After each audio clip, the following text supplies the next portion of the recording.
వే gold trusted gold buyers మీరు తాకట్టు పెట్టిన బంగారాన్ని విడిపించి ఈ రోజు ఉన్న మార్కెట్ ధరకు కొనబడను. సీఎం సొంత జిల్లాలో సైలెంట్ అయ్యింది టీడీపీ ఎమ్మెల్యే. ఇక మౌనంగా ఉన్నారు అమర్నాథ్ రెడ్డి, నల్లారి కిషోర్ కుమార్ రెడ్డి. మంత్రి పదవులు దక్కలేదని సీనియర్ ఎమ్మెల్యేలు అసంతృప్తిలో ఉన్నట్లుగా తెలుస్తోంది. ఇటీవల ప్రకటించినటువంటి పార్టీ పదవుల్లో కూడా ప్రాధాన్యత దక్కలేదనేటువంటి అసంతృప్తి ఉంది. ఇక టీడీపీ జాతీయ ప్రధాన కార్యదర్శిగా ఉన్నారు నల్లారి కిషోర్ కుమార్ రెడ్డిని టీడీపీ తొలగించింది. అలాగే పలమనేరు ఎమ్మెల్యే అమర్నాథ్ రెడ్డిని రాష్ట్ర ప్రధాన కార్యదర్శిగా కొనసాగించింది. అమర్నాథ్ రెడ్డికి ప్రమోషన్ ఇవ్వలేదు టీడీపీ అధిష్టానం. నియోజకవర్గాలకే ఎమ్మెల్యేలు పరిమితమైనటువంటి పరిస్థితి ఉంది. జూనియర్ ఎమ్మెల్యే మండిపల్లి రాంప్రసాద్ రెడ్డికి మంత్రి పదవి కేటాయించారు సీఎం చంద్రబాబు. ఇక చంద్రబాబు మంత్రి నారా లోకేష్పై వైసీపీ తీవ్ర విమర్శలు గుప్పిస్తోంది. వైసీపీ విమర్శలకు ధీటుగా టీడీపీ ఎమ్మెల్యేలు జవాబు ఇవ్వలేనటువంటి పరిస్థితి నెలకొంది. దీనిపై మరిన్ని అప్డేట్స్ మా కరెస్పాండెంట్ కిరణ్ అందిస్తారు. కిరణ్, టీడీపీ ఎమ్మెల్యేలు సైలెంట్ అయిపోయారా, లేకపోతే వైసీపీ నేతలు విమర్శిస్తున్నటువంటి దానికి ధీటుగా జవాబు చెప్పలేకపోతున్నారా? ఏంటి, ఏ విధంగా చూడాలంటారు? పైగా అసంతృప్తితో ఉన్నటువంటి పరిస్థితి. మురళి, చిత్తూరు టీడీపీలో ఒక అసంతృప్తి, ఒక నైరాశ్యం స్పష్టంగా అనిపిస్తుంది. ఏదైతే టీడీపీలో సీనియర్ ఎమ్మెల్యేలుగా చలామణవుతున్న కొంతమంది నేతలు ఏదైతే టీడీపీ కూటమి అధికారంలోకి వచ్చిన తర్వాత సైలెంట్ అయ్యారనే ఒక విమర్శ టీడీపీ శ్రేణుల నుంచి వినిపిస్తుంది. ఏదైతే సీనియర్ ఎమ్మెల్యేలుగా ఉన్న పలమనేరు ఎమ్మెల్యే అమర్నాథ్ రెడ్డి గతంలో మాజీ మంత్రిగా పనిచేసిన నేపథ్యం ఉంది. మరోపక్క మాజీ ముఖ్యమంత్రి నల్లారి కిరణ్ కుమార్ రెడ్డి తమ్ముడు నల్లారి కిషోర్ కుమార్ రెడ్డి దాదాపు గత 9 సంవత్సరాలుగా టీడీపీలో ఉన్నారు. నల్లారి కిరణ్ కుమార్ రెడ్డి బీజేపీలో ఉన్నారు. అయితే ఇక్కడ ప్రధానంగా టీడీపీలో కీలకంగా ఉన్నప్పటికీ కూడా గత 2019 ఎన్నికల్లో కేవలం అతి స్వల్ప మెజార్టీతో కిషోర్ కుమార్ రెడ్డి ఓడిపోయారు. అయినప్పటికీ కూడా పార్టీని వీడకోకుండా టీడీపీలోనే కొనసాగారు. అయితే టీడీపీ జాతీయ ప్రధాన కార్యదర్శిగా ఆయన నియమించారు. అయితే ఇటీవల జరిగిన పార్టీ పదవుల్లో కానీ ఏదైతే టీడీపీ కూడా అధికారంలోకి వచ్చినాక క్యాబినెట్ లో కానీ అటు అమర్నాథ్ రెడ్డి పేరు కానీ ఇటు కిషోర్ కుమార్ రెడ్డి పేరు కానీ పరిగణలోకి తీసుకోలేదు. జాతీయ ప్రధాన కార్యదర్శిగా ఉన్న నల్లారి కిరణ్ కుమార్ రెడ్డి పదవి కూడా తొలగించారు. ఇటీవల జరిగిన పార్టీ కొత్త కార్యవర్గంలో కూడా కిషోర్ కుమార్ రెడ్డికి ఎలాంటి అవకాశం లభించలేదు. మరోపక్క రాష్ట్ర ప్రధాన కార్యదర్శిగా ఉన్న ఏదైతే అమర్నాథ్ రెడ్డికి ఎలాంటి ప్రమోషన్ లేదు. దీర్ఘకాలం టీడీపీలో ఉన్న గతంలో పార్టీ మారి వైసీపీలోకి వచ్చి తిరిగి టీడీపీలో చేరారు అమర్నాథ్ రెడ్డి 2014 సమయంలో. అప్పుడు కూడా సీఎం చంద్రబాబు నాయుడు క్యాబినెట్ లోకి తీసుకున్నారు. అయితే 2024 ఎన్నికల్లో గెలిచిన తర్వాత చాలా వరకు జూనియర్లకు అవకాశం కల్పించారు. జూనియర్లకు అవకాశం కల్పించడంతో చిత్తూరు జిల్లాలో సీనియర్ ఎమ్మెల్యేలకు అవకాశం లేదు.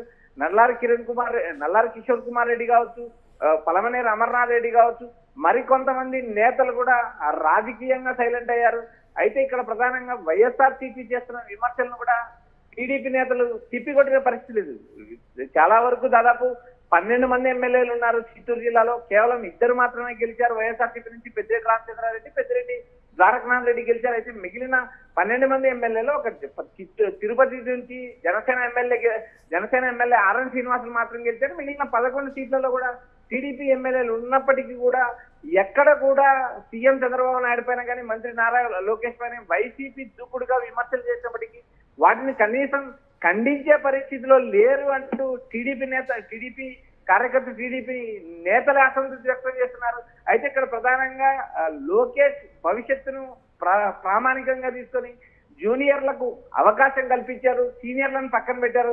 అయితే ఇటీవల తొలగించిన కమిటీలో ఏదైతే పార్టీ కమిటీలో ఒక సామాజిక వర్గానికి సంబంధించిన కీలక నాయకులందరినీ తొలగించారు, జూనియర్లకు మాత్రమే అవకాశం ఇచ్చారు. ఇది లోకేష్ టీమ్ గా చెప్తున్నారు. అయితే రాబోయే రోజుల్లో ఇప్పటికే టీడీపీలో జూనియర్లు వర్సెస్ సీనియర్లుగా ఒక రకమైన వాతావరణం కనిపిస్తుంది. అలాంటి నేపథ్యంలో క్లిష్ట పరిస్థితుల్లో పార్టీకి అండగా ఉన్న సీనియర్ నేతలను సీఎం చంద్రబాబు నాయుడు పక్కన పెట్టారు అనే ఒక విమర్శ ఉంది. అయితే రాబోయే రోజుల్లో చూడాలి. అటు పీలేరు, పలమనేరుకు సంబంధించిన ఎమ్మెల్యేలు గతంలో ఏదైతే వైసీపీ అధికారంలో ఉన్నప్పుడు ప్రభుత్వంపై పోరాడారు. అయితే ఇక్కడ ప్రధానంగా అమర్నాథ్ రెడ్డి కావచ్చు, కిషోర్ కుమార్ రెడ్డి కావచ్చు, ప్రతిపక్షంలో ఉన్నప్పుడు పోరాటం చేశారు. అధికారంలోకి వచ్చిన తర్వాత మంత్రి పదవి దక్కలేదు. మరోపక్క పార్టీలో సముచిత ప్రాధాన్యత దక్కలేదు.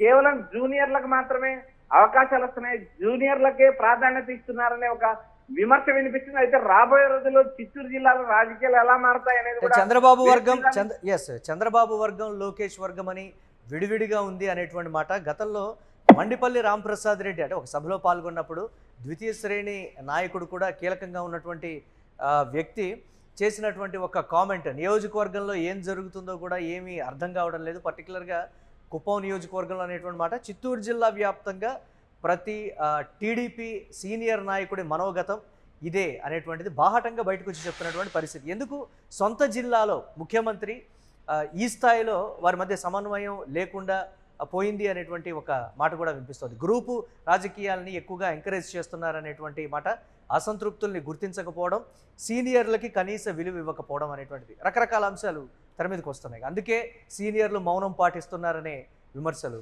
కిరణ్, దీని ఎలా చూడాలంటారు? మురళి, ఇక్కడ ప్రధానంగా వైసీపీ అధినేత జగన్మోహన్ రెడ్డికి గతంలో ఏదైతే 2019 ఎన్నికల్లో కానీ 2014 ఎన్నికల్లో కానీ రాయలసీమ జిల్లాలు కంచుకోటగా నిలిచాయి. ఒక అనంతపురం జిల్లాలో మాత్రమే 2014 ఎన్నికల్లో టీడీపీ దాదాపు 12 సీట్లు గెలిచింది.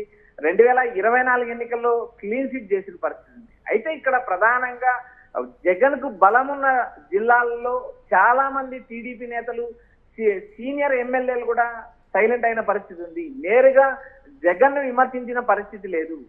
ఫర్ ఎగ్జాంపుల్ చిత్తూరు జిల్లా కావచ్చు, పక్కన ఉన్న నెల్లూరు జిల్లా కావచ్చు, కడప కావచ్చు, అటు కర్నూలు కావచ్చు, అనంతపురం కావచ్చు, ఇటు చిత్తూరు జిల్లా కావచ్చు, వరుసగా ఏదైతే రాయలసీమ 4 జిల్లాలతో పాటు అటు ప్రకాశం కానీ ఇటు నెల్లూరు జిల్లా కానీ ఈ 6 జిల్లాల్లో జగన్ కి సంబంధించిన సామాజిక వర్గం కూడా అత్యంత బలంగా ఉంది. అలాంటి పరిస్థితుల్లో సీఎం సొంత జిల్లాలో కూడా నేరుగా జగన్ పైన విమర్శలు చేయడానికి సాహసించిన పరిస్థితి లేదు. అదే విధంగా మాజీ మంత్రి పెద్దిరెడ్డి రామచంద్రారెడ్డి చిత్తూరు జిల్లాలో వైఎస్ఆర్సీపీకి అత్యంత బలమైన నాయకుడు.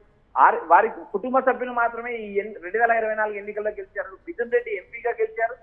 పెద్దిరెడ్డి రామచంద్రారెడ్డి, పెద్దిరెడ్డి ద్వారకనాథ్ రెడ్డి ఎమ్మెల్యేలుగా గెలిచిన నేపథ్యం ఉంది. కేవలం ఒక కుటుంబం బలమైన కుటుంబాన్ని నేపథ్యంగా చేసుకుని టీడీపీ నేతలు విమర్శలు చేయలేదు. ఎందుకంటే చంద్రబాబు నాయుడు మమ్మల్ని పట్టించుకోలేదు, మేము చంద్రబాబు నాయుడు పట్టించుకోలేదు అంటూ సీనియర్ ఎమ్మెల్యేలు కూడా నేరుగా సైలెంట్ అవుతున్నారు. ఎందుకంటే పార్టీ పదవుల్లో ప్రాధాన్యత దక్కలేదు, జూనియర్ వర్గంగా ఉన్న నేతలు చలామణి అవుతున్నారు, నేరుగా లోకేష్ తో కాంటాక్ట్ అవుతున్నారు. అయితే సీనియర్ గా ఉన్న వారికి, సీనియర్ ఎమ్మెల్యేలకు కూడా ఆశించిన స్థాయిలో పదవులు కానీ గౌరవం దక్కలేదనే అసంతృప్తి స్పష్టంగా అనిపిస్తుంది. మరోపక్క పెద్దిరెడ్డి రామచంద్రారెడ్డి లాంటి నేతలతో మనకెందుకులే అని జిల్లాలో ఉన్న సీనియర్ ఎమ్మెల్యేలు కానీ, జిల్లాలో ఉన్న మిగిలిన ఎమ్మెల్యేలు కానీ అనుకుంటున్నారంటూ టీడీపీ నేతలు నేరుగా విమర్శిస్తున్నారు. నెల్లూరు జిల్లాలో అత్యంత బలంగా ఉన్న వైసీపీ గత ఎన్నికల్లో ఓడిపోయిన తర్వాత కూడా ఏదైతే జిల్లా అధ్యక్షుడు కన్నా కాకాని కోరుతుంటే నేరుగా విమర్శలు చేసేప్పటికీ ఆ జిల్లాలో నోరు మెదిపే నాయకుడు కూడా ఎవరు లేరంటూ టీడీపీ కార్యకర్తల ఆవేదన కూడా రాష్ట్ర వ్యాప్తంగా చెప్పుకుంటూ పోతే ఆయా జిల్లాల్లో సీనియర్ నేతలు సైలెంట్ అయ్యారు. జూనియర్ ఎమ్మెల్యేలు జగన్ పైన విమర్శలు కురిపిస్తున్నారు తప్పితే ఎవరైతే లోకేష్ టీమ్ గా ముద్రపడ్డారో వారు మాత్రమే నోరు విప్పుతున్నారు తప్పితే సీనియర్ ఎమ్మెల్యేగా ఉండి గతంలో మంత్రి పదవులు చేసిన ఏ నాయకుడు కూడా జగన్ పైన విమర్శలు చేయడానికి సాహసించడం లేదంటూ టీడీపీ నేతలు, టీడీపీ కార్యకర్తలే నేరుగా ఎమ్మెల్యేల పైన, సీనియర్ నేతల పైన విమర్శలు కురిపించే పరిస్థితి ఏర్పడింది. Modi right, thanks for updates Kiran. ఇక సీఎం సొంత జిల్లాలో ఎందుకు ఈ పరిస్థితి నెలకొందనేటువంటి విమర్శలు అయితే వస్తున్నాయి. సీనియర్ నేతలు కావచ్చు, టీడీపీలో ఉన్నటువంటి ద్వితీయ శ్రేణి వర్గం కార్యకర్తల స్థాయి నుంచి ఎవరికి చెప్పుకోవాలి సమస్యలు? నిజంగా ఎవరితోనైనా మాట్లాడదామంటే వీరు లోకేష్ వర్గం లేదా వీరు ముఖ్యమంత్రి చంద్రబాబు వర్గం అనేటువంటి మాట. సీనియర్లను పక్కన పెట్టి యువ నాయకత్వాన్ని ప్రోత్సహిస్తోంది ఎవరు? ఎందుకు ఈ పరిస్థితి? కనీసం సీనియర్ల మాటను కూడా వినేటువంటి పరిస్థితులు అక్కడ లేవు అని అంటే పేరుకు చెప్పుకోవడానికే మేము సీనియర్లను తప్ప అధిష్టానం వద్ద కానీ లేకపోతే పార్టీలో కానీ జిల్లాలో లేదు, నియోజకవర్గంలో కూడా మేము మాట్లాడలేనటువంటి పరిస్థితులు ఉన్నాయి అని అంటే అసలు ఏం జరుగుతోంది టీడీపీలో అనేటువంటి ఒక మదనం అయితే మొదలైంది. సీఎం సొంత జిల్లాలో ఎందుకీ విచిత్ర పరిస్థితి అనేటువంటి మాట. వైసీపీ ఆ స్థాయిలో విమర్శలు చేస్తూ ఉంటే ధీటుగా ఎందుకు బయటకు వచ్చి జవాబు ఇవ్వడం లేదు అనంటే అంతర్గత విభేదాలు, సీనియర్లు జూనియర్ల మధ్య కొనసాగుతున్నటువంటి ఈగో క్లాషెస్ కింద కూడా టీడీపీలో జోరుగా చర్చ జరుగుతోంది.